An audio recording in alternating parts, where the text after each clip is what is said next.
Hi, I'm Julie with Directors Mortgage, and I am here with Matthew Laurence, co-owner of Environmental Works, which is an amazing local company that takes care of and cures environmental issues for residential and commercial property. We're here to talk specifically about tanks because I'm curious, in Oregon, is there any entity that keeps track or record of tanks? That's a good question. There's a couple places that you can look for records of tanks. The biggest clearinghouse of information on that is the DEQ, and the DEQ has two databases.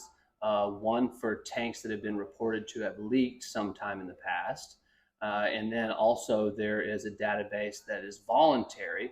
The people who have decommissioned heating oil tanks can register to put these tanks on there, so it creates a permanent record and a place where people can go look for those.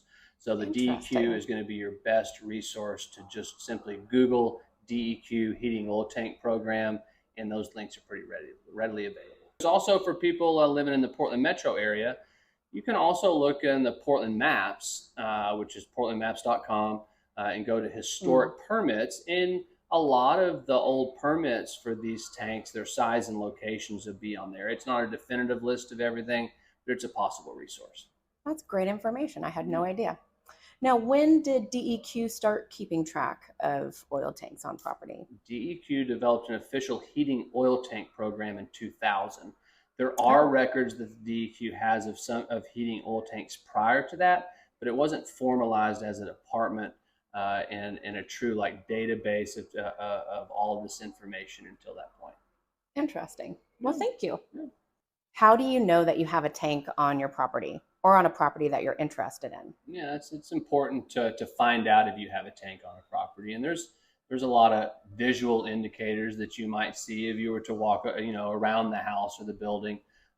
Vent pipes on the side of the building, or fill pipes on the ground, or copper lines running into where the old furnace used to be, or obviously if you just have an oil-fired furnace at this point. But what most people do is those are the things that you can easily see, but it's not always so obvious whether there's a tank or not. So one of the common things that buyers do is what we call a heating oil tank locate. And so we have some pretty sophisticated underground sensing equipment and metal detectors that we come out to properties with, and we can scan the properties and determine if there's a tank there, and oftentimes if there's ever been a tank there. Ever? Wow. Cool. Yeah. Well, thanks. You're welcome. You are an expert on this subject matter, and I know very little about tanks. So what kind of tanks do you even look for in our area? Yeah, I think the most common tanks are heating oil tanks. So we see those used in residences for a fuel source for heating the house, in addition to commercial buildings as well. There are some farm tanks, gasoline tanks that we do find on properties as well, but those are less common. What's the best advice you can give to a potential buyer when they discover a tank on their subject property?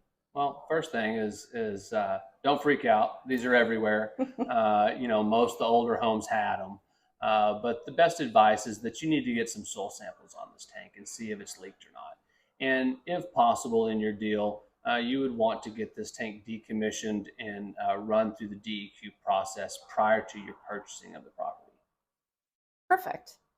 Well, very interesting. Thank you. Thank you for answering my burning questions about tanks. Thanks for having me.